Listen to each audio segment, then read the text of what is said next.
এরা বলছে আমাদের টাকা চাই না, পোষে চাই না, বাড়ি পুড়ে গেছে তাও চাই না, আমরা শুধু সেন্ট্রাল ফোর্স চাই, আমাদের সম্মান নিয়ে আমরা বাঁচতে চাই, আমরা হিন্দু হয়ে আমরা বাঁচতে চাই।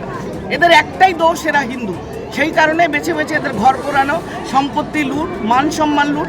মেয়েদের প্রত্যেকটি মেয়েকে বলেছে যদি এই বাড়িতে থাকতে চাস তাহলে রেপ হয়ে যাবে, শিগগির পালা। এসব কি চলছে? প্রশাসন, পুলিশ শুনতে পাচ্ছে না। আমরা আমাদের কাজ নিশ্চয়ই করব, কিন্তু আশা করব যে রাজ্যে সুশৃঙ্খলা এবং মানুষের মনে তাদের যে ভীতি, এটাকে ফিরিয়ে আনার জন্য সরকার। মানে আপনাদের খুব কড়া রিপোর্ট জমা পড়তে চলেছে, তাই তো?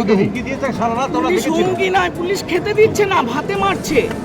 কি তোমাদের খেতে দেওয়া হবে না? তোমরা কোনো যারা সব রামকৃষ্ণ মিশন বা অন্যান্যরা করতে আসছে তাদের ঢুকতে দেওয়া হচ্ছে না।